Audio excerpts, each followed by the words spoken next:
Bonjour, on va vous retrouver pour une nouvelle recette à base de bœuf bovin des Courbrailles. La recette que je vous propose aujourd'hui est exclusivement destinée aux fêtes de fin d'année. Le filet de bœuf bovin des Courbrailles en croûte accompagné de sa sauce foie gras. Donc première opération aujourd'hui, on va colorer vivement notre filet de bœuf. Comme on l'a déjà abordé dans les recettes précédentes, on va utiliser du beurre clarifié, quelques gousses d'ail, une branche de thym et on va colorer notre filet.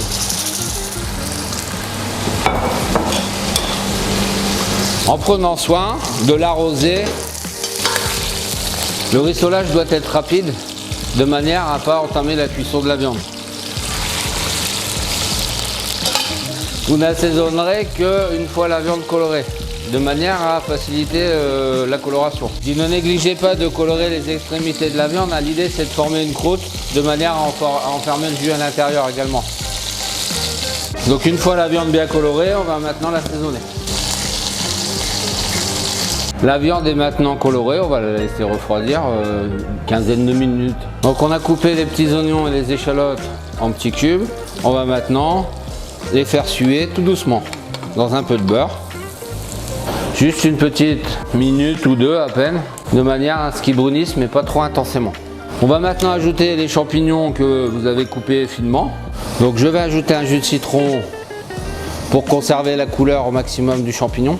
J'ai fait un rond en papier avec un petit trou au milieu, du papier cuisson évidemment. Alors double rôle. Premier rôle, le papier cuire le champignon. Le second rôle, permettre à l'eau de végétation des champignons de s'échapper. Vous allez le disposer contre les champignons et mettre vos champignons soit sur la plaque ou soit sur votre feu au minimum, en les surveillant régulièrement jusqu'à obtention d'une purée de champignons relativement sèche.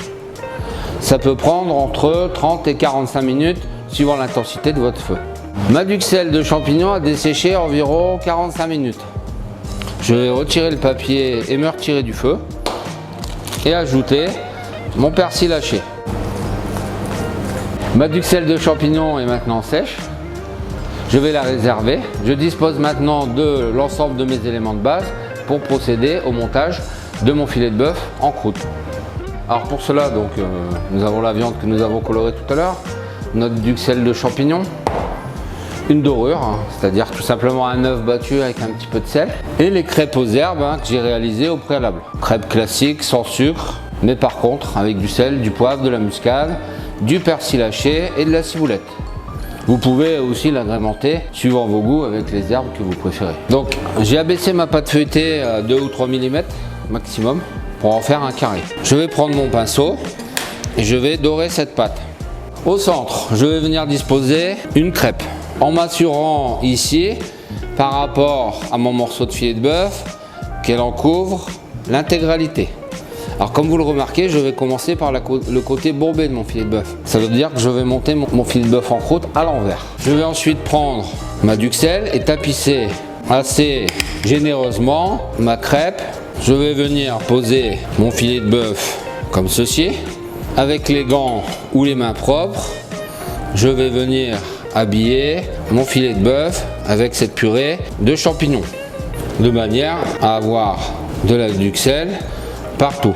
N'insistez pas trop sur la partie basse puisque la crêpe, quand nous allons procéder au pliage, va remonter la duxelle contre le filet. Je vais disposer une seconde crêpe. Alors la crêpe a plusieurs intérêts pour tenir la duxelle, mais également pour absorber le sang qui va se dégager de notre filet de bœuf durant la cuisson. Je vais dorer le dessus de ma crêpe. Maintenant, on va céder du papier, parce que tout à l'heure vous êtes peut-être demandé pourquoi j'avais mis un papier. Il va nous aider de la sorte à venir plaquer la pâte contre l'ensemble. Donc nous allons ensuite le basculer sur la plaque, alors soit directement ou soit avec le papier. Nous allons procéder au décor de notre filet de bœuf en croûte. Nous allons le dorer une première fois, abondamment, avec le dos d'un couteau. Vous allez le décorer légèrement, alors sans percer la pâte, dans les deux sens, de manière à le strier. Nous allons faire des petites cheminées. On va faire un petit trou, comme il est assez gros quand même, on va en faire 3. à l'aide d'un petit carré en papier cuisson, vous allez rouler un petit cône que vous allez venir insérer dans les petits trous. Pour une dorure encore plus jolie, la première à sécher, je vous recommande de repasser une seconde fois. On va maintenant enfourner à 180 jusqu'à atteindre une température à cœur de 47 degrés. Nous avons récupéré les parures de bœuf et nous allons les réduire au beurre. Alors, cette opération est relativement importante parce qu'elle va donner du goût à notre sauce de base. Donc on a mis un petit peu de beurre clarifié et on va colorer vivement tous ces morceaux. Nos morceaux de bœuf sont maintenant bien colorés. On va ajouter les oignons, les carottes et l'ail. Donc on va le voir, hein, petit à petit l'oignon va se nacrer, prendre une coloration brune. C'est bon signe, il est en train de s'imbiber des sucs de la viande. Donc on va laisser suer tout doucement. Alors suer, c'est laisser cuire relativement doucement de manière à ce que les légumes rendent leur eau de végétation. Alors comme on peut le constater ici, il reste des sucres qui ne se sont pas décollés. On va augmenter le feu au maximum et on va procéder à ce qu'on appelle un déglaçage. Donc on va ajouter le porto et on va finir de décoller les sucres, comme ceci. Et on va maintenant mouiller au jus de veau. Donc à hauteur, hein, ne mouillez pas trop, hein, plus vous allez mouiller, plus vous allez dissoudre le goût. On va porter à frémissement, donc frémissement c'est-à-dire une petite ébullition. On n'oublie pas le bouquet aromatique. On va le cuire à frémissement pendant 1h30 à 2h.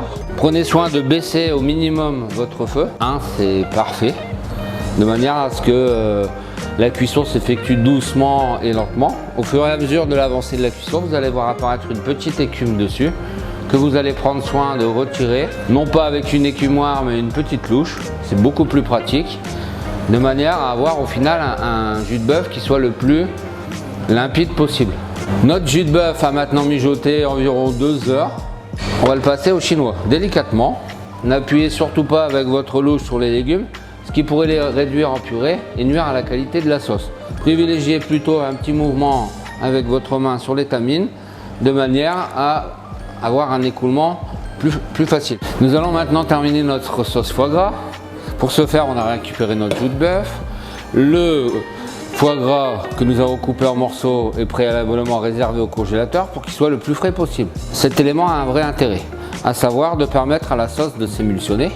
Un foie gras chaud en contact avec la sauce chaude aurait tendance à dissocier la sauce. Alors nous allons maintenant incorporer le foie gras à la sauce à l'aide d'un mixeur plongeant.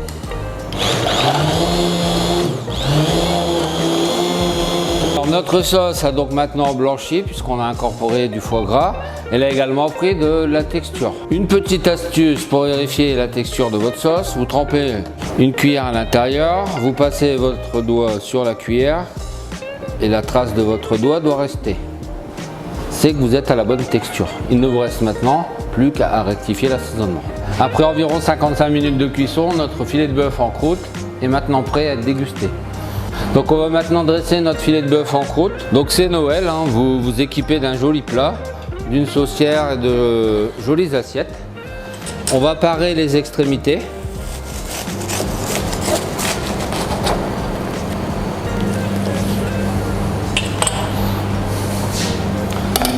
Donc au besoin, vous remixez votre sauce avant de dresser.